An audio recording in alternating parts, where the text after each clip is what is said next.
Here's how to really cash in on this year. Get serious. Life is serious. We're here to instruct, we're here to grow, we're here to learn, we're here to get the best we possibly can.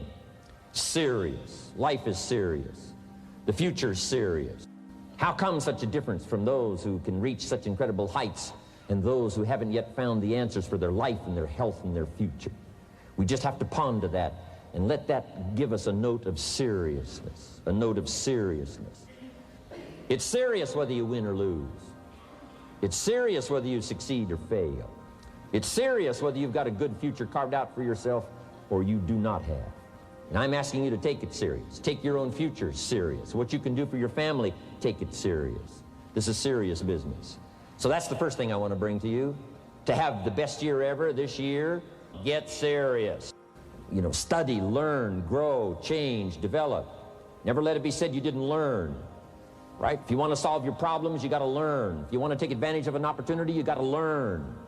We can't come here and just give you the marketing plan, give you the product, send you home. We got to stay for a while. Learn, stay for a while. Put on those cassettes and stay for a while. Learn from your own experience, right? So the call didn't go well, all the stuff. Guess what they did when they finished that call? They made another call. What else could we do to make it better? How could we possibly improve? This is called the possibility for life change. Starts with education. Don't be lazy in learning. Don't be lazy in picking up the ideas. Don't be lazy in learning from your own experience. That's why you've heard from some people that have shared their testimonial here and given you some of their ideas, ways, and means. Learning is the beginning of wealth. Learning is the beginning of life change. Do some learning. Take it back home. To have your best year ever, make your dreams come true, get smart. A few simple disciplines practiced every day, and you've started a whole new process called a whole new life. And if you keep up that process, not only with your health habits, but with your money habits and with your communication habits, with your sales habits and management habits and every other habit that you've got, if you'll start that process, eliminate the errors and replace it with disciplines practiced, I'm telling you, you can start this process of life change immediately. After today, you don't ever have to be the same again. Only by choice. Errors in judgment, disaster. Few simple disciplines, wealth beyond imagination. Let the miracle of everything that's available work for you and start working on the inside. Work on your philosophy. Work on your attitude. Work on your personality. Work on your language. Work on the gift of communication. Work on all of your abilities. And if you'll start making those personal changes, I'm telling you, everything will change for you. Work on yourself, then you bring more value to the partnership, to the marriage, to the franchise, to the corporation, to the enterprise, to the community, to the nation. Self-development, personal development. The best contribution you can make to someone else is self-development. Not hasty if it isn't required, but don't lose much time. Here's the time to act. When the idea is hot and the emotion is strong. That's the time to act. Don't use the excuses they use. It's called the language of the poor.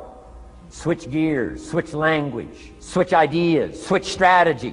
Start with the simplest of disciplines. And don't bemean any of these disciplines. The smallest of disciplines starts the process of life change. And if you'll invest in this thing called discipline, you can have whatever you wish. It's called the beginning of a miracle. If you will get better, everything will get better for you. What a clear message that was for me. He said, if you'll change your philosophy, if you'll change your habits, if you'll refine your thinking, if you'll change and accept some new disciplines, if you'll turn the corner where you've been in the past, go for a new life for the future, he said all kinds of remarkable things will happen for you if you will change. Here's what we must learn to do. I didn't go to work to try to change circumstances. I went to work to try to change myself. And I picked up that promise. My teacher shared with me that if I would change, my income would change. If I would change, my bank account would change. If I would change, my future would change. And sure enough, his promise came true for me. You know, the companies were about the same. What they paid was the same. Circumstances around me were the same. You know, my negative relatives were the same. But I was not the same. That's how my life changed. Things started working for me, changing my life all those years ago. We don't have to change what's going on out there. That's the wind that's blowing. All we have to do is change what's going on in here. And now there's several ways to do that.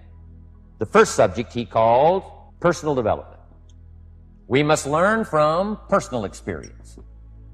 Pretty simple. Learn from what happens to you. Take a look back over the last few months. Did you make some mistakes? How could you correct those for the future? Take a look back over the last year. Have you done it right or done it wrong? Let's correct it for the next year. Mr. Schoaf asked me when I first met him, he said, Mr. Rohn, how are you doing? You've been out there now 6 years. And I said, I'm not doing very well. He said, I suggest you not do that anymore. What a simple, swift analysis to my situation. He said, if you keep doing it, the next 6 years will be like the last 6. You don't want that to happen. Let's make the changes. So learn from your personal experience. Second, other people's experiences. That's me, other people. That's your teacher. That's your friends and colleagues. The people you meet that can pass along to you their experiences, what's happened to them, the mistakes they made, how they corrected them, how they changed their health and changed their bank account and changed their income and changed their future. Other people. Now, there's two kinds of people to learn from. One is failures. It's too bad failures don't give seminars, right? That would be valuable. Have them tell you how they lost it all and threw it all away, threw their health away and threw their friendships away and things didn't work out well. That would be valuable. But now then we must also learn from positive, people that have done well. They've got the health, and so we ask them, how did you become so healthy?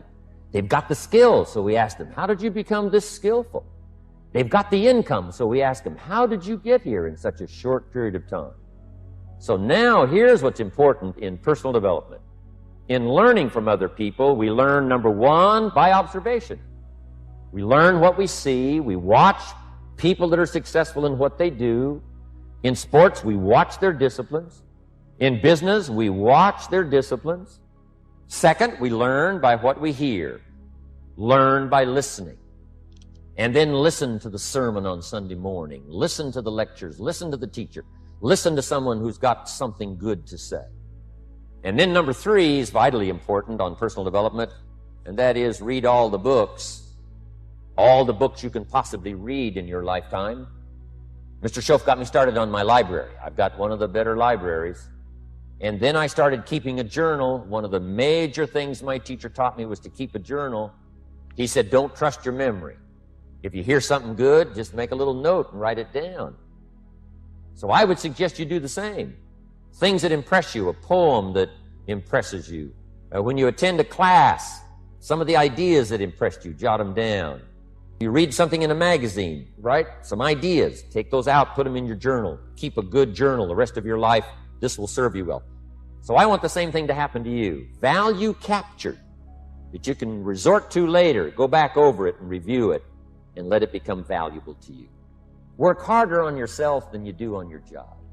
Develop the skills. Learn the lessons. Take the classes. Absorb all that is being taught to you these days. And then later on, of course, you can sort it out, what's valuable to you and how to refine it for your business and for your life and for your future. But the main thing is to get it and start this process of personal change. Now let's cover the second subject, setting goals. We need to take a look into the future. There are 4 things to consider in terms of attitude. One is how you feel about the past. Best advice I can give you on that is treat the past as a school. Let it teach you the mistakes you've made, the things that went wrong, the things that didn't work. Don't use the past as a burden to carry, and don't use the past as a club to beat yourself to death. Past losses, past failures, past mistakes. But let the past be a school. Tough school maybe. We've all been through some tough stuff. So if you feel good about the past, draw from it for experience and let it teach you. Then next is how you feel about the future. We've got to have the future well designed. The future is called the promise. The promise of the future can be an awesome force. Designing the future. There's 2 ways to face the future. One is with apprehension, and the other is with anticipation. I promise you, in my travels around the world, most people face the future with apprehension. And here's why. They don't have it well designed. They've sort of left that up to someone else to fix. But here's the best way to face the future, with anticipation. You can face the future with anticipation if the future is clear, if the future is well designed. In setting goals, it's very simple. Number 1, decide what you want. You just take a little time. You sit down and say, what do I want? What kind of skills do I want? What kind of income do I want for the future? Where would I like to go? Places I'd like to visit? Habits I'd like to acquire? Skills I'd like to have? Economics? Friendships? People you'd like to meet? When you've thought about what you want for the future, make a list. If the future gets clear, the price gets easier. Because you got to remember, for every promise, there's a price to pay. Everybody's got to pay the price. Everybody's got to do the deal. Everybody's got to do the disciplines. But here's what I've discovered. If the promise is clear and powerful, the price is easy to pay. The price is some classes. The price is a few books. The price is a few disciplines. The price is finding something that'll make your life better, make you grow, make you change, make you develop.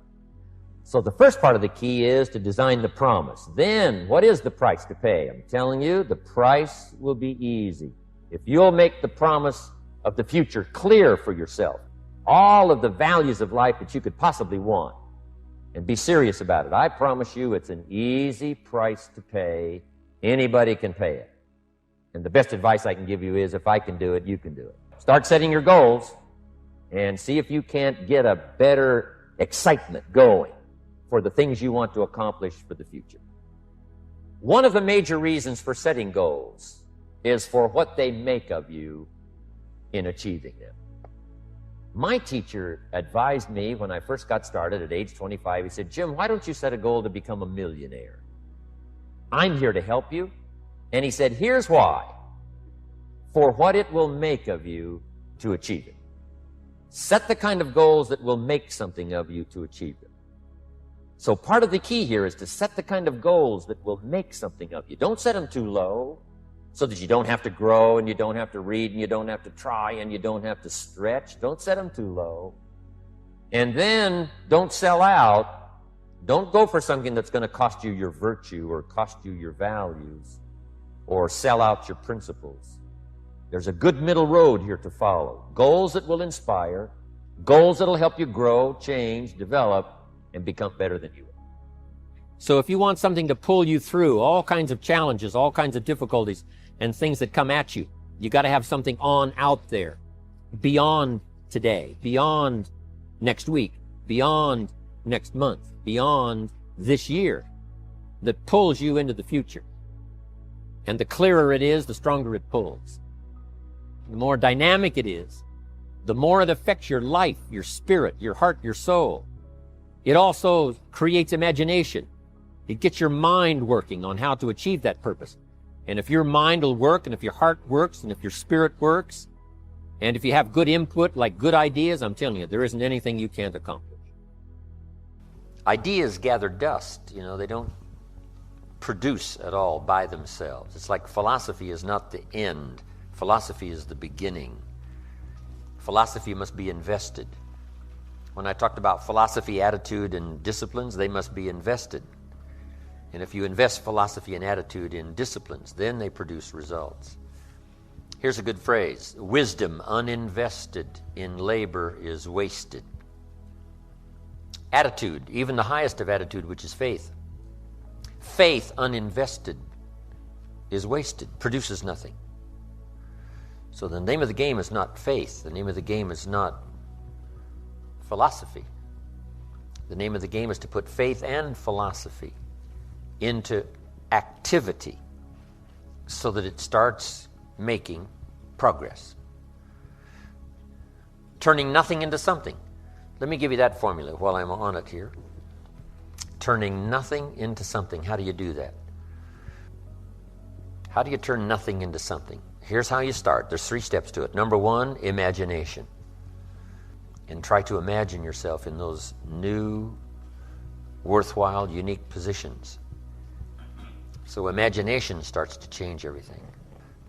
Now, imagination is not tangible, but it is almost real. Almost real. It's not real, but it's almost real. But it's hard to say that imagination is nothing. But it's nothing in terms of tangible. It's not tangible yet. And you always have to say yet. Imagination is not tangible yet, but it is the beginning of turning nothing into something. It's the beginning of turning nothing into reality, imagination. Imagination is the ability to see things that don't yet exist.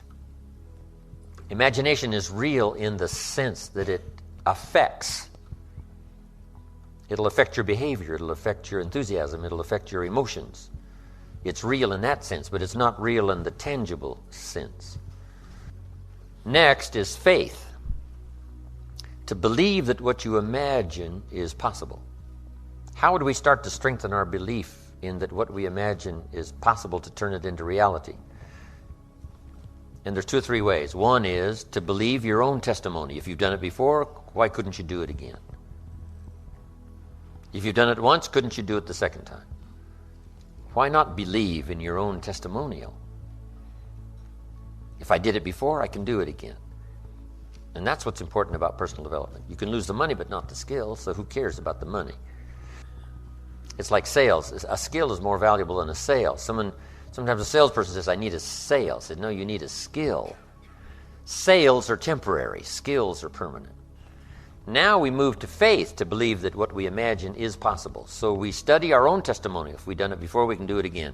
Here's what else we study. Other testimonials of somebody who did it. Somebody that built a hotel said, yes, I started with some plans and finally believed it was possible, and here it is. Say, well, if it's possible for one, it's possible for another.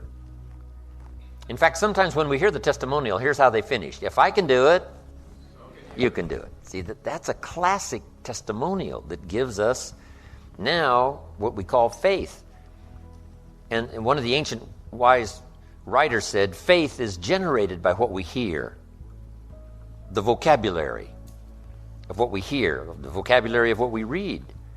That generates faith, to believe that it's possible. Now, faith is not reality. You can't say faith is nothing because it affects. It's like radiation. To us, it's nothing because it can't be seen. Right? You can't see it, but it has an incredible effect. And that's true of faith. Faith can't be seen, right? With the natural eye, it can't be seen, but it has an incredible effect on your attitude, on your behavior, on your disciplines, on your work for the day, and all the rest. Here's what one writer described faith. Faith is a substance of hope. Now, it's not a substance like a brick being a piece of the hotel, but it's almost. It's so close, it's substance. And the writer also said it's so close, it's evidence. Now, not evidence you can see, but tangible evidence that's just as real as all of our human experiences that can't be touched, can't be seen. It's called the unseen magic. Language is the unseen magic. It can't be seen. The words can't be seen as they're transmitted from the speaker to the one who listens, but it can have a profound effect. That means it's more than nothing. Language is more than nothing, but to create something out of nothing, we start with imagination, then we move to faith, which believes it's possible, which is almost real. But now here's what we do with faith and imagination. We deposit it in disciplines and activity. Because faith without the activity serves no useful purpose. Imagination without the activity to translate it into reality serves no purpose.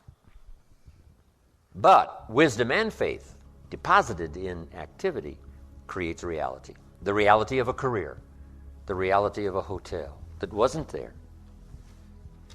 Now, here's all you got to do to turn that around. A few simple disciplines practiced every day. A few simple disciplines practiced every day starts to create success. Not at the end of the first day. The first day is the end of a new beginning.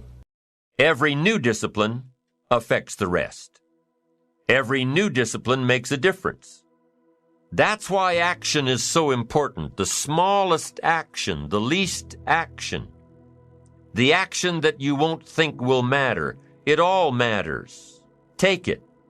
Because when you start accomplishing and the value starts to return, you'll find inspiration to do the next one and the next one and the next one. But for this whole process to work for us, we must first master the art of discipline, self-discipline, consistent self-discipline. It doesn't really matter how smart you are or how much you know if you don't use it. It doesn't really matter that you graduated magna cum laude if you're stuck in a low-paying job. It doesn't really matter if you attended every seminar that comes to town if you don't apply what you've learned. Better than knowledge is applied knowledge. And once we've applied our knowledge, we must study the results of that process. Apply our knowledge, study the results. Refine our approach. Finally, by trying and observing and refining and trying again, our knowledge will inevitably produce worthy results, admirable results. And with the joy and results of our efforts, we continue to apply, to learn, to observe, to fuel our ambition with the positive reinforcement of continued progress. Pretty soon, we'll find that we're swept into a spiral of achievement, a vertical rise to success. It takes consistent self-discipline to master the art of setting goals, to master the art of time management, to master the art of leadership, to master the art of parenting and relationships. If we don't make consistent self-discipline part of our daily lives, the results we seek will be sporadic and elusive. It takes a consistent effort to truly manage our valuable time, or we'll be consistently frustrated. Our time will be eaten up by others whose demands are stronger than our own. It takes discipline to conquer the nagging voices in our minds. The fear of failure, the fear of success, the fear of poverty, the fear of a broken heart. It takes discipline to keep trying when that nagging voice within us brings up the possibility of failure. It takes discipline to admit our errors and recognize our limitations. The voice of the human ego speaks to all of us. Sometimes the voice of ego says that we should magnify our value beyond our results. It leads us to exaggerate, to not be totally honest. It takes discipline to be totally honest, both with ourselves and with others. It takes discipline to change a habit, because habits are formed a little bit each day, every day, every day. Once habits are formed, they act like a giant cable. They act like a nearly unbreakable instinct that only long-term disciplined activity can change. You just got to go home and make a list after today. And here's the question to ask as you make this personal list. What am I not doing that would be easy to do, that could greatly change my health, my wealth? What am I not doing I'm neglecting that would be easy to do? Just go home and answer that question personally. You don't have to put the answers on a public bulletin board. This is just all personal stuff. But here's how you get a miracle going for your life. Number one, do what you can. Get a list of the stuff you could do and you haven't done, postpone, and start cleaning that up. You can't start at a better place for personal change. It'll affect your bank account, affect your future, affect your income, affect everything. You can't start a better life change process than cleaning up what you should be doing. The man says, well, my mother lives down in Florida. Should have written her 6 months ago. I just can't seem to get that letter written. I'm asking you to get that letter written, clean that up, and don't walk like other people walk. Don't postpone like other people postpone. You say, well, is it as simple as writing a letter? And the answer is yes. Where else would you start for life change, personal change? Now, here's the second part of the miracle. Number one is do what you can. Here's number two, do the best you can. If that's not your philosophy, I would ask you to amend it. Let me give you the best of ancient script. Here's what it says. Whatever your hands find to do, do it with all your might, do it with all your strength, and do it with all your power. What a good philosophy. That kind of philosophy will revolutionize your life if you haven't picked it up lately. Guy slips in late, company doesn't seem to mind, slips out early, first one in the parking lot, heading for happy hour. Stretches his break, comes early for lunch, late back from lunch, company doesn't seem to notice. Guy says, best as I can calculate, I'm putting in about a half a day's work and I'm collecting a full day's pay. Little does he know the seeds of his own disaster are already being sown by the weakness of his own personal philosophy. It's not the economy that's going to determine your next 6 years. It's your philosophy about labor and about activity and about miracle and soil and seed and sunshine and rain and the economy and the banks and the money and the companies and the schools and what's going on. It's your philosophy and your attitude, and then your ability to take action. All of that we call the process of life change, miracle working. Consistent self-discipline. Set up a discipline when the emotions are high and the idea is strong and clear and powerful. That's the time to set up the discipline. Somebody talks about good health and you're stirred. Say, right, I need to get a book on nutrition. Get the book before the idea passes and before the emotion gets cold. Go for the book. Start the library. Start the process. Fall on the floor. Do some push-ups. Action. Got to take action. Otherwise, the wisdom is wasted. Otherwise, the emotion soon passes. Unless you put it into a disciplined activity. Capture it. Disciplines is called how to capture the emotion and how to capture the wisdom and translate it into equity. Disciplines. You start walking around the block, it'll inspire you to get an apple. Get an apple, it'll inspire you to get a book. Get a book, it'll inspire you to get a journal. Get a journal, it'll inspire you to grow, develop some skills. All disciplines affect each other. Every lack affects the rest. Every new affects the rest. The key is to diminish the lack and set up the new. And you've started a whole new life process. Also, one more thought on discipline. Here's the greatest value of discipline. Self-worth. Self-esteem. People are teaching self-esteem these days, but they don't connect it to disciplines. The least lack of discipline, and it starts to erode our psyche. One of the greatest temptations is to just ease up a little bit, right? The slightest lack of doing your best starts to erode the psyche. Instead of doing your best, doing just a little less than your best. Sure enough, you say, well, it's just going to affect my sales. No, it's going to affect your consciousness. It's going to affect your philosophy. Now you've begun in the slightest way to affect your own philosophy. Here's the problem with the least neglect. Neglect starts as an infection. And if you don't take care of it, it becomes a disease. And one neglect leads to another. And the worst of all, when neglect starts, it diminishes our self-worth, our self-confidence, our self-value. You say, well, how can I get back my self-respect? I'm telling you, you don't have to go to 29 classes. All you have to do is start the smallest discipline that now corresponds to your own philosophy, like I should, and I could, and I will. No longer will I let neglect stack up on me so that I will have the sorry scenario 6 years from now, giving some excuse instead of celebrating my progress. That's the key to discipline. Okay? Let's get kids involved in the least of disciplines. One more, and then one more, and then another one, and then another one, and then some more. And the first thing you know, you're starting to weave the tapestry of a disciplined life into which you can pour more wisdom and more attitude and more strong feeling, more faith and more courage. Now you've got something, a vessel in which to put it. And now the equities start to flow. And the early return, I'm telling you, if you'll start this process, the early return will have you so excited, you'll commit yourself to this strategy for the rest of your life. You'll never go back to the old ways. Join a new crowd. Join a new group. The disciplines to do it. Take action. Now here's the other side of discipline. If there's considerable time that passes between the moment of awareness and the time of our implementation, then that is called procrastination. Procrastination. Doing it tomorrow instead of today. Procrastination. An almost exact opposite of discipline. The voice within us says, get it done. Discipline then says, do it now.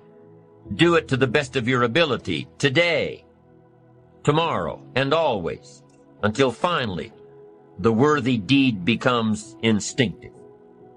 Procrastination says later, tomorrow, whenever I get a chance. Procrastination also says, do what is necessary to get by or to impress others. Do what you can, but not what you must. In every circumstance we face, we are constantly presented with these two choices.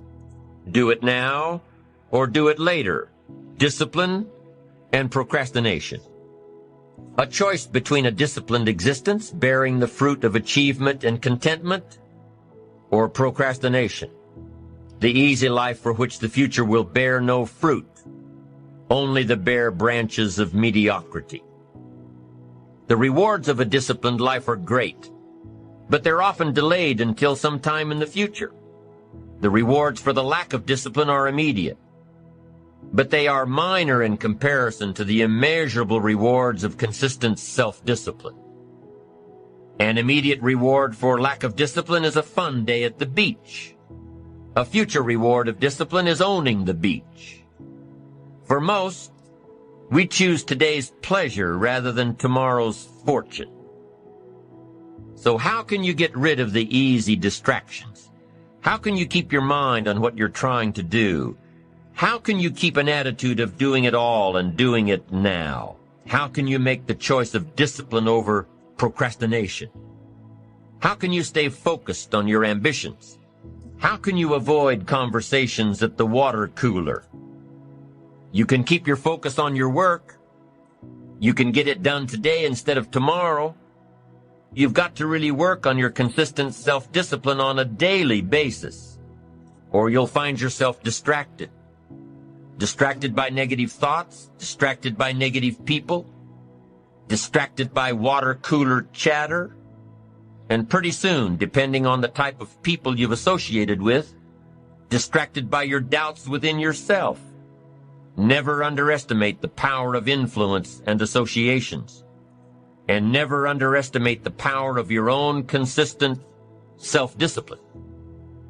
Now let's take a closer look at discipline, at the 3 steps to becoming disciplined.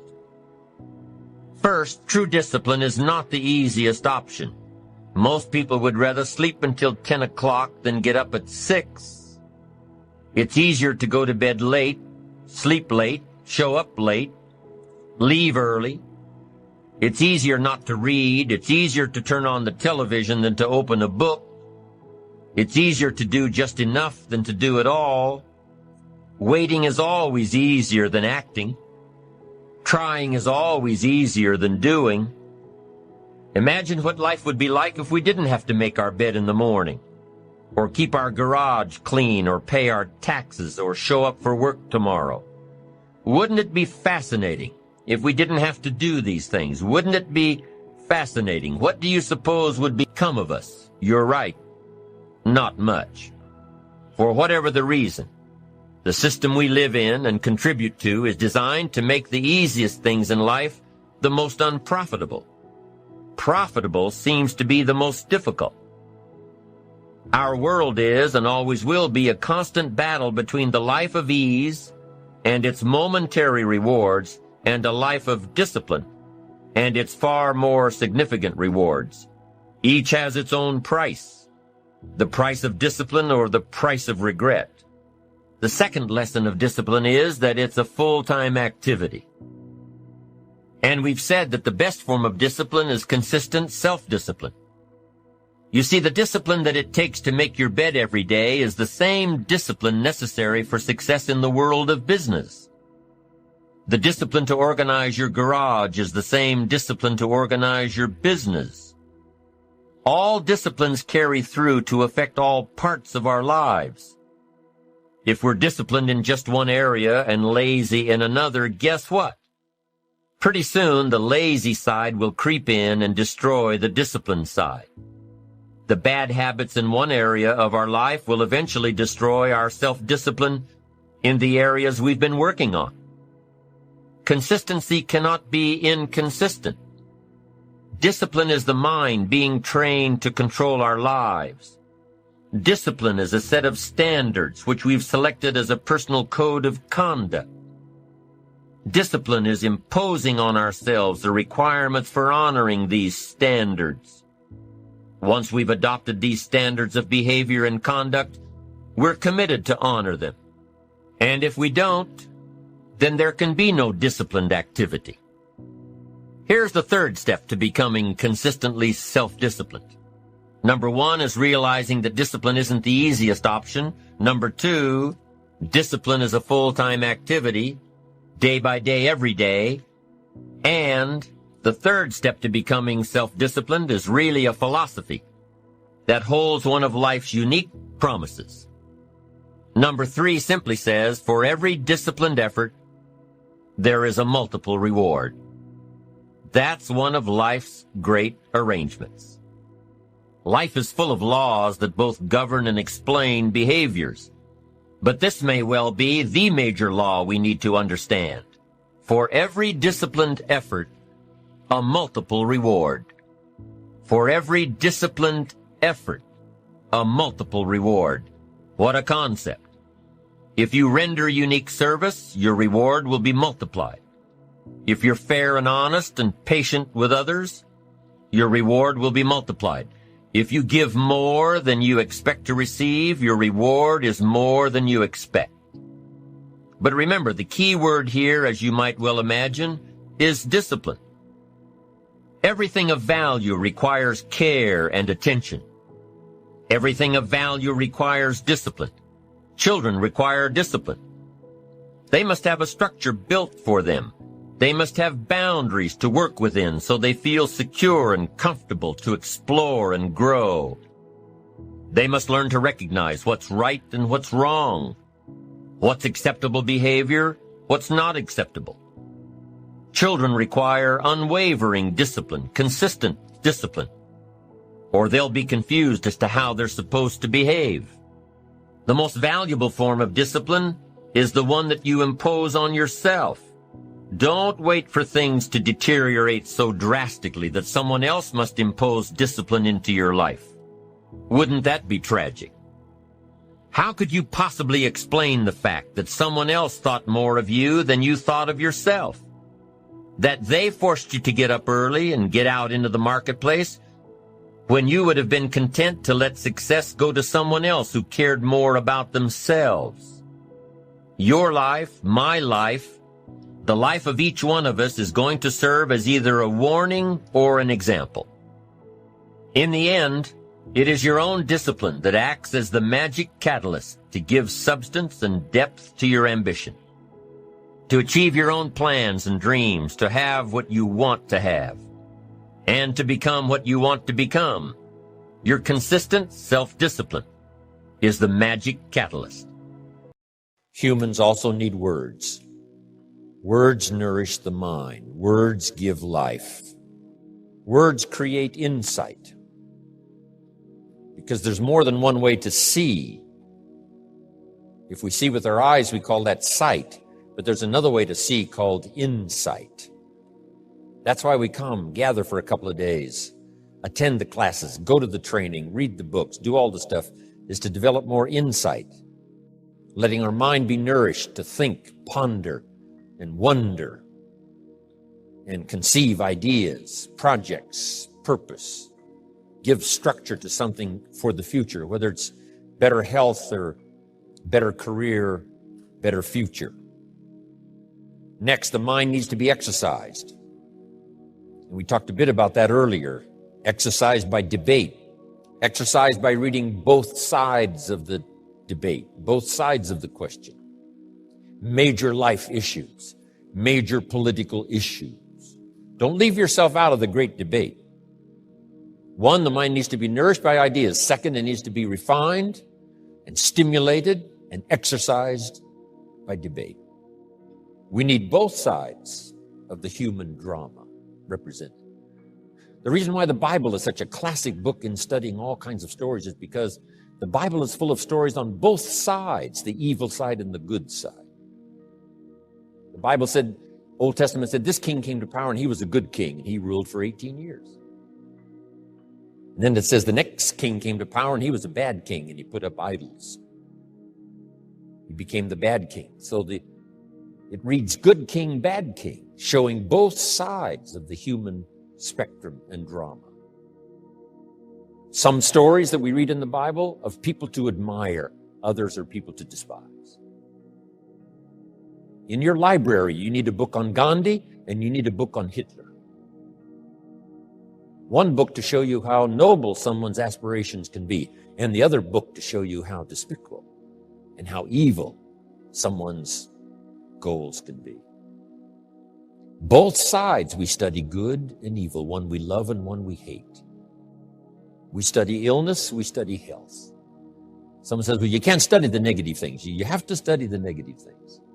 You have to give voice to and mind to and time to both sides of the issue so that you can strengthen your side of the argument. Then our personal philosophy needs to be developed so we can see the opportunities on the other side so we can maximize those. And for the balance of your life, that's going to be the twin challenge in developing ideas and philosophy and strengthening all of it so that you can avoid the dangers, maximize the opportunities. Because the dangers never go away. The dangers to our ship of state called the country. The danger to the enterprise, the danger to the corporation. Dangers always lurk, both inside and out. Dangers lurk on the inside of our own mind. The battle of the mind is significant for us every day, what to think, what not to think. My mentor, Mr. Shove, said, stand guard at the door of your mind. And you decide what enters. You decide what to fill up your mind with, because it becomes the material with which you build your future. So, engaging the mind to make rational decisions about life.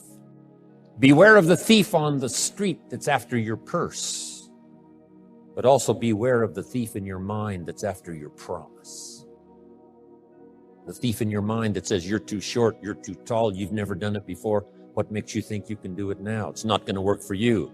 Someone else could find the book, you'll never find the book. If you found the book, you wouldn't read it. If you did read it, you wouldn't understand it. That's stuff that goes on in our mind. So jot down this key phrase. It's one of the best for the day. Whatever you do, don't become a victim of yourself.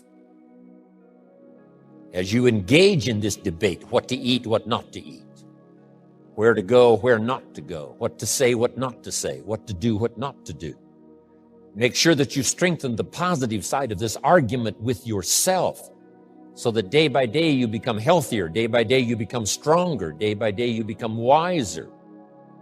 Day by day you build a better shield and immunity.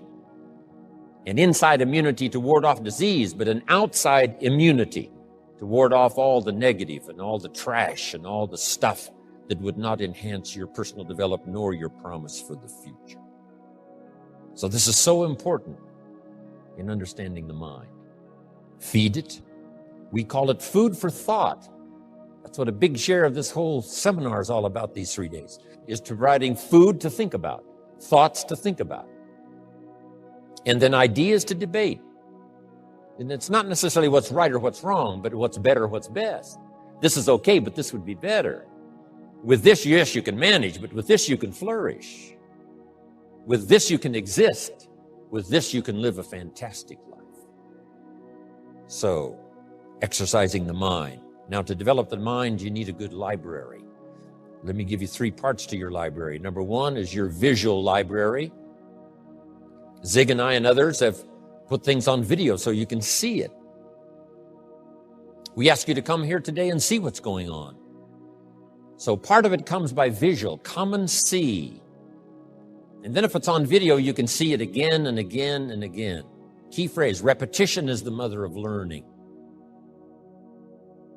Repetition is where if we hear it again, we see something we didn't see when we heard it the first time. We see something different that we didn't see the first time. Next is your listening library. Zig Ziglar's right. Turn your car into a mobile classroom. You can have a university education in a fairly short period of time just using the traveling time to listen. Key phrase is to listen to voices of value. Discriminate in your listening time. Listening to someone of reputation, someone who has good ideas, someone that's been recommended that has some value. Don't waste your time listening to things that don't count much. Hey, there's some things that are not worth spending the time. You know, they create more poison than they do benefit. So be careful. If somebody says to me, these eggs are rotten, I'm not going to make an omelet and try it. I'm going to take their word for it. So feed the mind, exercise the mind, and build your library. Make this note: you cannot live on mental candy. Just like you can't feed your children ice cream all the time and hope that they will be healthy. So you cannot live on mental candy. Someone says, well, I just read the positive stuff. That's not enough. And the reason is because you need to know both sides of the issue. So start your library like I did, age 25. I mentioned in another seminar, haven't read everything in my library, but I feel smarter just walking in it, right? And smart enough to buy it. Now I got to be smart enough to read it all. Then I got to be smart enough to sort through and decide what's valuable. So make that the next part now. In part of personal development for the mind, you got to sort through what you read, what you see, and what you hear, and decide which of all of that is valuable for you to try and do and master. This is where being a student comes in. Not a follower, but a student. You read one book on good health and it says, do what this book says, you'll live forever. You read the next book on health and nutrition and it says, if you do what that first book says, you'll die young. So someone says to me, Mr. Rohn, which of these books should I follow? Jot this down. Neither one. Don't be a follower. Read both books and make up your own mind. Here's what's important in the final analysis. One of the best phrases for the day, make sure what you finally do is the product of your own conclusion.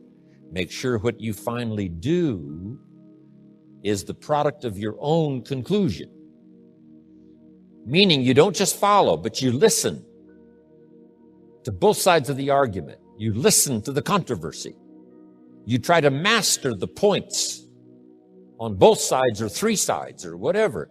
Then you start charting your own course. It doesn't say you'll make always the right decision on what course to take or what to do. You can refine as you go. But make sure that what you do is the product of your own conclusions. Conclusions from the debate. Conclusion from what makes the best sense to you to try. Now, jot this down. Also give yourself a chance to change. Some things I held on to that I thought this was it. I'm telling you, after a while I gave it up, found out it wasn't it. So give yourself a chance to change. Refine your philosophy. Refine your direction. If you'll give yourself a chance to do that, here's what will happen down the road a ways. A new door will open that you haven't discovered before. Give yourself a chance to change. Reevaluate. So let your library be a testimonial of your dedicated interest in accelerated personal development. That you will read whatever you have to read. You will hear whatever you must hear. And you will watch and see whatever you must see in order to make your life refined and worthwhile and achieve all of your purposes. It takes a lot of effort to learn. It takes a lot of effort to grow. It takes a lot of effort to decide and debate. But jot this down. It's all worth the price. Now, it's also very important intellectually to know whether or not you're headed this way or this way. And once you decide, 10 years from now, I think that the gathering of my intellectual and personal and spiritual and moral and economic treasure may not be that great. The key is to start right now making these changes to walk this new road. But here's what's exciting to me. Just a few daily disciplines makes a great deal of difference in 1 year, 3 years, 5 years. Just a few daily disciplines. And that's what I'd like to talk about in this series, just these few daily disciplines that make the difference, whether you wind up here or here. Good question. 10 years from now, you will surely arrive. The question is, where? We don't want to kid ourselves about where. We don't want to kid ourselves about the road we're walking. I had a day shortly after I met Mr. Schoaf called Do Not Kid Myself Anymore Day. I don't want to go disillusioned anymore. You know, I was using the cross-finger theory back when I was 25, 24, 23. I finally decided that the cross-finger theory was not going to get me what I wanted. That isn't where the treasure lies. That I'm going to have to make sure which of these ways I'm headed. But a few reading disciplines and a few disciplines of mind and a few disciplines of activity, and you can make all the difference in the world whether you wind up here or whether you wind up here. But just a few changes. Sometimes we get the idea that we're doing about 10% and there's about 90% more that we need in order to make the difference for our fortune. And probably the opposite is true, right? We're doing enough things to have arrived here today. We're doing enough things to have bought and shared in the good life so far. And maybe all you need is that extra 5%, 10% of intellectual change, activity change, a refinement of discipline, a refinement of thought. And all we need is the ideas to make those simple changes. And the equity starts gathering in 1 year, 3 years, 5 years, 10 years. I have a good comment for your notes. Now's the time to fix the next 10 years. Now's the time to fix it. Now, sometimes you have to come to grips with reality and with truth. That's what was good for me when I met Mr. Schoaf. I was 25 years old. He was 44 years old. And he brought me a wealth of experience, and he started asking me the tough questions. Big question, he said. Are you reading the books that's going to take you where you want to go in the next 5 years? Excellent question. So you want to make sure. I would assume for all of you, to get where you want to be in the next 5 years, you're either reading the right books or you're not. That's kind of a brilliant statement, right? You're either engaged in the disciplines or you're not. But here's what we don't want to engage in. Disillusion, right? Hoping without acting. You know, wishing without doing. So the key is to take a look and say, where am I? What could I do to make the changes, to make sure that I can take more certain daily steps toward the treasure I want, the mental treasure, the personal treasure, the spiritual treasure, the financial treasure. I don't want to make any errors. Now's the time to adjust my daily program to take me where I want to go. A good note for you to take. We could all use a little coaching. When you're playing the game, it's sometimes hard to see it all. And if you just take a breather, take a little time out. That's what we're doing here in this lecture series. Take a little time out, listen to someone's experiences, which is what I want to share with you, my experiences, my ideas, and see if it might cause for you a little moment of correction so that you can make some changes that'll add up to some extra worth in the next 1 year, 3 years, 5 years. So, ideas, I hope you'll find here during this series. All kinds of ideas, health ideas, enterprise ideas, living the better life ideas, and primarily for this series, skills of leadership ideas. The next key word is inspiration. Inspiration is a mystery, why some people are inspired and some are not. Who knows what that mystery is? Some people have this incredible zest for life and an appetite for living well and doing well, and others seem to take the ho-hum attitude, let it slide, and hopefully it'll work out anyway. I don't know what the difference of that is, but it is exciting to watch people who are inspired. But I think the key to it all is self-motivation. Self-motivation. The guy says, boy, if somebody just come by and turn me on, hey, what if they don't show up? You got to have a better plan for your life. Personal inspiration, drawing emotional vitality from life and the challenge, going for it. We all admire that. I think my personal advice to you would be, and reach down inside of you and come up with some more of those remarkable human gifts. They're there, waiting to be utilized. And then change anything for you want to change. And I challenge you to do that because you can change. Let other people lead small lives, but not you. Let everybody else cry over small hurts, but not you. Let everybody else argue over non-essentials, but not you. Deal in things that matter. Make sure what you do is the product of your own conclusion. Don't just learn how to earn, learn how to live. And that's what lifestyle is all about. Learning how to live. Here's one of the great challenges of life. Being happy with what you have while in pursuit of what you want. So develop your lifestyle a little more. Your style of seeing, giving, sharing, enjoying. It's not the amount that counts, but the experience of choosing to live with style. I remember saying to Mr. Schoaf one time, if I had more money, I would be happy. And he gave me some of the better words of wisdom when he said to me, Mr. Rohn, the key to happiness is not more. Happiness is an art to be studied and practiced. He said, more money will only make you more of what you already are. More will only more quickly send you on to your destination. He said, if you're inclined to be unhappy, if you get a lot of money, you will be miserable. More money will only make you more. More money will only amplify. If you're inclined to be mean, and you get a lot of money, you will be a terror. If you are inclined to drink a little too much, when you get a lot of money, you can now become a drunk. So style is not more. Style is an art, a genius, a design. Lifestyle is reserved for those who are willing to study and practice the higher arts of life. Lifestyle is culture, music, dance, art, sculpture, literature, plays, concerts. Lifestyle is a taste of the fine, the better, the best. Mortimer Adler, the philosopher, says, if we don't go for the higher tastes, we will settle for the lower ones. So develop an appreciation for the fine. That is a worthy purpose. Developing an appetite for the unique things in life. Study the art and reach for the best. To have the best in the time we have available to us, that is the quest.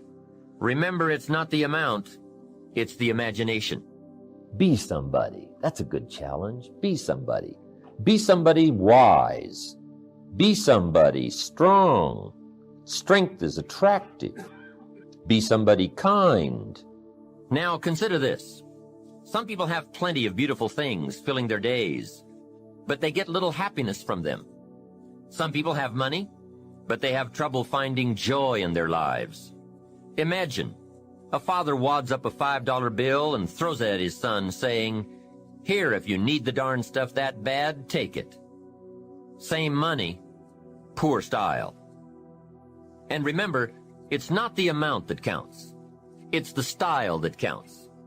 Mr. Schoaf taught me lifestyle in those early days, starting with small amounts. He said, imagine that you're getting your shoes shined, and the shoe shine boy has done a fabulous job. You have one of the world's all-time great shines. So you pay him for the shine. Now you consider from the change in your hand what kind of tip to give him. And the question pops into your mind, shall I give him 1 quarter or 2 quarters for my neat shine? Mr. Schoaf said, if 2 amounts for a tip ever come to your mind, always go for the higher amount. He said, become a 2-quarter person. I said, what difference would that make, 1 quarter or 2 quarters? He said, all the difference in the world. If you said, well, I'll just give him 1 quarter, that will affect you for the rest of the day. You will start feeling bad. Sure enough, in the middle of the day, you will look down at your great shoe shine and say, I've got to be cheap. 1 lousy quarter.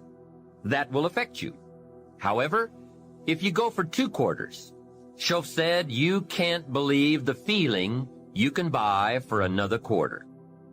That's lifestyle. Becoming a 2-quarter person and learning to get joy from the greater person you are becoming. Just 2 modest examples of how easy it is to put style in your life. Make sure you don't miss out. Don't miss anything you can enjoy. Be sure you live your life in style. Now let me give you a unique part of life. The pull is in the opposite direction, and it always is. Here's what success is. Success is learning to move in the opposite direction of the normal negative pull. Success is just overcoming the normal negative downward trend. Because I guess that's what life was meant to be. Overcoming the normal negative downward pull. Success is moving in the opposite direction. Life that springs from the seed really is moving in the opposite direction. Gravity wants to pull the seed down, but sure enough, the seed being pulled down by the soil takes root, comes to life, right? Comes to life, takes root, starts to grow, and which way does it grow? Up, right? It gets the roots and the nourishment, but it grows up. It pushes its way against gravity. It moves up, and that's what success is. That's what life is, of movement in the opposite direction. Here's something else to think about. Did you ever hear where the expression tip came from? As in tipping the waiter or waitress in a restaurant. Mr. Schoaf taught me that it began as a symbol for the phrase, to ensure promptness. Now, Schoaf said, if a tip is to ensure promptness, when should you give it? Answer, up front. See, I didn't know that. I said, no, you have lunch, and if you get good service, you leave a good tip. If you get lousy service, no tip. And he said to me, no, Mr. Rohn. Sophisticated people don't take a chance on good service. They ensure good service by giving the money up front. I said, wow, what a way to live. I had never thought of that. So the next time you have someone special to take to lunch, call the waitress over, arm around the shoulders and say, here's $5. Would you take good care of me and my friend? Schoaf said you won't believe what happens. They do what's known as hover. They hover around your table. One last major point. Life in style is also life in balance. Make sure you pay attention to all the values and dimensions of your life. One is family. If you have someone you care about, there is no value to match that. One person caring for another is life in the best of style and value. Protect it with a vengeance. If a chair gets in the way, I suggest you destroy the chair. It was wisely said so long ago, but is still true for today. There are many treasures, but the greatest of these is love. Better to live in a tent on the beach and have a love affair than to live in a mansion by yourself. Ask me. I know. Family must be cultivated like an enterprise, like a garden. Time and effort and imagination, creativity and genius must be summoned constantly to keep it flourishing and growing. Next is friendship. A priceless value, friendship. Friends are those incredible people who know all about you and still like you. Friends are those people who are coming in when everyone else is leaving. And, as someone once suggested, be sure to make the kind of friends on your way up who will take you in on your way down. Life is a bit of both up and down, but with true friends, friends who care regardless of your circumstances, the ups are more automatic and the downs less devastating. I do have one very special friend, though. If I was stuck in a Mexican jail and accused unduly, I would call this friend. Guess why I'd call this friend? He would come and get me. Now that is a friend. Someone who would come and get you. Guess how much you would spend to get me? Right, as much as it would take. Guess how long you would try to get me out? You're right, as long as it would take. That is a friend, someone who would come and get you. Now, I also have some casual friends who would probably say, call me when you get back. I guess we all have some of those friends. But friendship is so vitally important to those in search of the good life. Make sure your friendships get the attention and the effort they deserve. Properly nourished, they will give back to you that priceless treasure of both pleasure and satisfaction called the good life. And remember, the good life is not an amount. The good life is an attitude, an act, an idea, a discovery, a search. The good life comes from lifestyle that is fully developed, regardless of your bank account, so that it provides you with a constant sense of joy in living and fuels the fires of commitment to all of the disciplines and fundamentals that make life worthwhile. The first thing you start changing is what? Your philosophy. You start changing your mind. You start changing how you think. You start picking up new ideas and information. Gather new knowledge. Make better decisions about what's valuable. And I'm telling you, if you'll do that, your whole life will change. Your health will change. Your relationship with your family will change. Your ability to cope with challenges and problems will change. I'm telling you, income, promotions, all of it will change. If you will change, it'll all change. If you won't change, it isn't going to change. You can keep your fingers crossed if you want to and hope they'll straighten it out. You can wish for the wind not to blow quite as severe, but I'm telling you, wishing for the wind to change in your favor, we call naive at best. Don't do this any longer. Wish for a better wind. The key is to wish for the wisdom to set a better sail. Utilize whatever wind that blows to take you wherever you want to go. That is the philosophy I picked up at age 25, and it revolutionized my whole life. And here's what I found. I found it was easy. I got rich by the time I was 31, and it was easy. Now, here's my definition of easy. Got to jot this down. My definition of easy, meaning something I could do. I figure if it's something you can do, it's easy. Now, here's a parenthesis. Parenthesis. I worked hard at it. I found something I could do, which was easy, but I worked hard at it. I got up early and stayed up late, worked hard that 6 years. But what I did was easy, meaning it was something I could do. You say, well, Mr. Rohn, if it was so easy, how come everybody else around you during that 6 years, how come they didn't get rich? Here's why. It's easy not to. How else would you describe it? That's it. You say, no. For all of the rest of them, it was hard for them and it was easy for you. That's not true. You couldn't debate me on that in front of this intelligent audience. But here's the challenge. Let me give it to you in a philosophical phrase. I tend to be a little philosophical. Here it is. The things that are easy to do are also easy not to do. That's the difference between success and failure. I did not neglect to do the easy things I could do every day for 6 years. Underline, I did not neglect. That's the key. I found something easy I could do that led to fortune, and I did not neglect to do it. And here's the problem with neglect. It starts as an infection. And if you don't take care of it, it becomes a disease. And here's what else is the problem. One neglect leads to another. Neglect to do wise things with your money, you'll probably neglect to do wise things with your time. Neglect to do wise things with your time, you'll probably neglect to do wise things with your business. One leads to another, leads to another. Pretty soon, neglect has you by the throat, emptying your purse, emptying your heart, emptying all of your chances for equities and power and all the good things. What if you should be walking around the block every day for your good health and you don't? I'm telling you, you're on the wrong track. You should do it, you could do it, you don't do it. That's called formula for disaster. All you've got to do is let that and a few other things accumulate for 6 years, and now you're driving what you don't want to drive, wearing what you don't want to wear, living where you don't want to live, doing what you don't want to do, maybe having become what you really didn't want to become. I'm telling you, that's it. Just neglect along, drift along, and it's got you by the throat. It'll take all your values, leave you with just a little bit of dust in a summer wind, and it'll soon be gone. That's it. It's where I found myself at age 25 until my teacher came along and said, Mr. Rohn, up till now you've messed up. Let's see if we can't clean that up, change it all. I did. Changed my life. Not just the money, all the rest of the values that came pouring in. When I understood that it was me. It was me. We intend to when the idea strikes us. We intend to when the emotion is high. But now if you don't translate that into action fairly soon, now the intent starts to diminish. And a month from now, it's cold. A year from now, can't be found.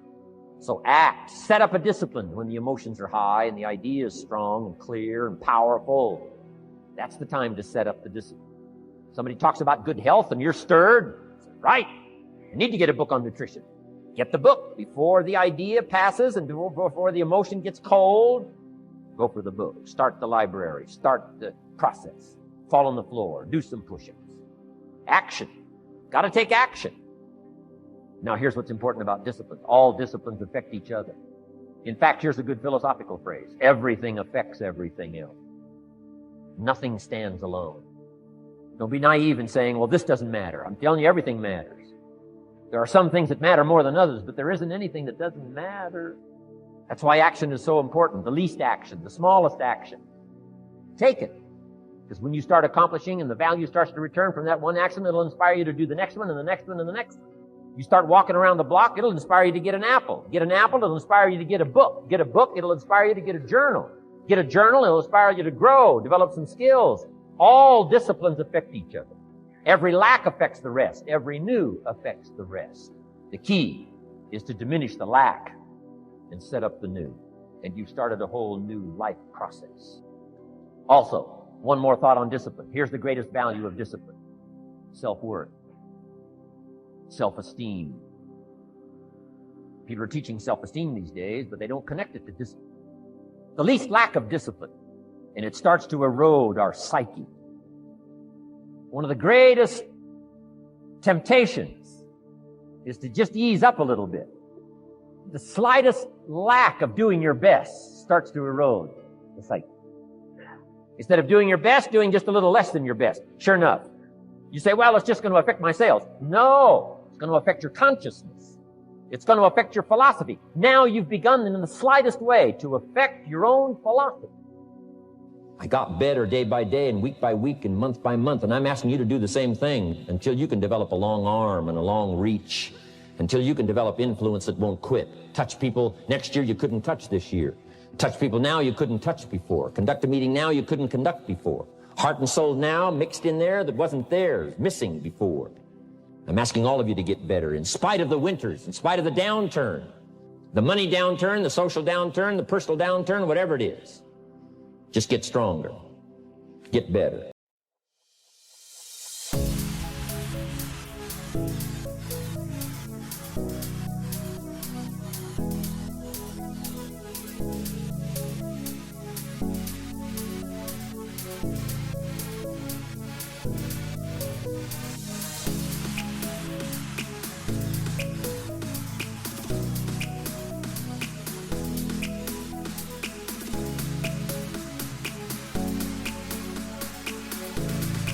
Here's how to really cash in on this year. Get serious. Life is serious. We're here to instruct, we're here to grow, we're here to learn, we're here to get the best we possibly can. Serious. Life is serious. The future is serious. How come such a difference from those who can reach such incredible heights and those who haven't yet found the answers for their life and their health and their future? We just have to ponder that and let that give us a note of seriousness, a note of seriousness. It's serious whether you win or lose. It's serious whether you succeed or fail. It's serious whether you've got a good future carved out for yourself or you do not have. And I'm asking you to take it serious. Take your own future serious. What you can do for your family, take it serious. This is serious business. So that's the first thing I want to bring to you. To have the best year ever this year, get serious. You know, study, learn, grow, change, develop. Never let it be said you didn't learn. Right? If you want to solve your problems, you got to learn. If you want to take advantage of an opportunity, you got to learn. We can't come here and just give you the marketing plan, give you the product, send you home. We got to stay for a while. Learn, stay for a while. Put on those cassettes and stay for a while. Learn from your own experience, right? So the call didn't go well, all the stuff. Guess what they did when they finished that call? They made another call. What else could we do to make it better? How could we possibly improve? This is called the possibility for life change. Starts with education. Don't be lazy in learning. Don't be lazy in picking up the ideas. Don't be lazy in learning from your own experience. That's why you've heard from some people that have shared their testimonial here and given you some of their ideas, ways, and means. Learning is the beginning of wealth. Learning is the beginning of life change.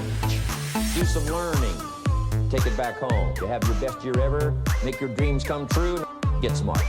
A few simple disciplines practiced every day, and you've started a whole new process called a whole new life. And if you keep up that process, not only with your health habits, but with your money habits, and with your communication habits, with your sales habits, and management habits, and every other habit that you've got, if you'll start that process, eliminate the errors, and replace it with disciplines practice, I'm telling you, you can start this process of life change immediately. After today, you don't ever have to be the same again. Only by choice. Errors in judgment, disaster. A few simple disciplines, wealth beyond imagination. Let the miracle of everything that's available work for you and start working on the inside. Work on your philosophy. Work on your attitude. Work on your personality. Work on your language. Work on the gift of communication.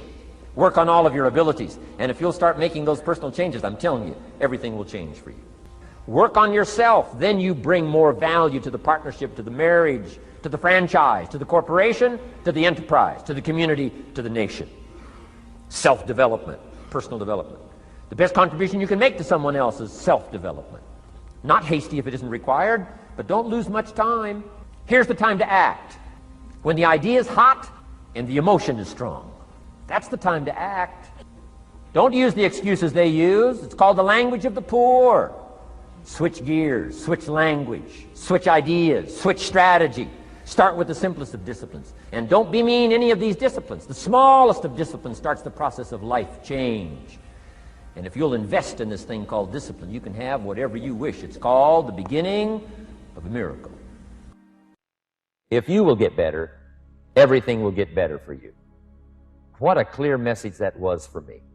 He said, if you'll change your philosophy, if you'll change your habits, if you'll refine your thinking, if you'll change and accept some new disciplines, if you'll turn the corner where you've been in the past, go for a new life for the future, he said all kinds of remarkable things will happen for you if you will change.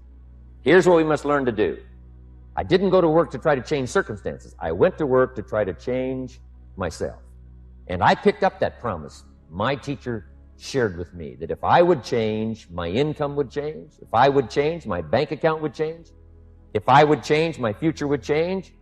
And sure enough, his promise came true for me. You know, the companies were about the same. What they paid was the same. Circumstances around me were the same. You know, my negative relatives were the same. But I was not the same. That's how my life changed. Things started working for me, changing my life all those years ago. We don't have to change what's going on out there. That's the wind that's blowing. All we have to do is change what's going on in here. And now there's several ways to do that. The first subject he called personal development. We must learn from personal experience. Pretty simple. Learn from what happens to you. Take a look back over the last few months. Did you make some mistakes? How could you correct those for the future? Take a look back over the last year. Have you done it right or done it wrong? Let's correct it for the next year. Mr. Schoaf asked me when I first met him, he said, Mr. Rohn, how are you doing? You've been out there now 6 years. And I said, I'm not doing very well. He said, I suggest you not do that anymore. What a simple, swift analysis to my situation. He said, if you keep doing it, the next 6 years will be like the last 6. You don't want that to happen. Let's make the changes. So learn from your personal experience. Second, other people's experiences.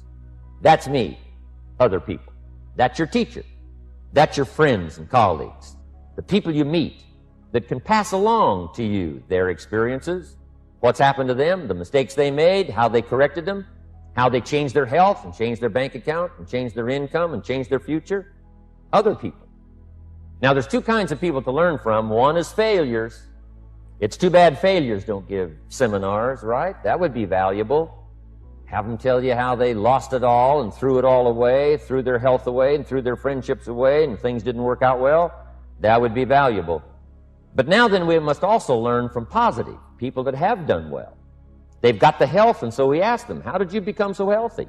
They've got the skills, so we ask them, how did you become this skillful? They've got the income, so we ask them, how did you get here in such a short period of time? So now here's what's important in personal development. In learning from other people, we learn, number one, by observation. We learn what we see. We watch people that are successful in what they do. In sports, we watch their disciplines. In business, we watch their disciplines. Second, we learn by what we hear.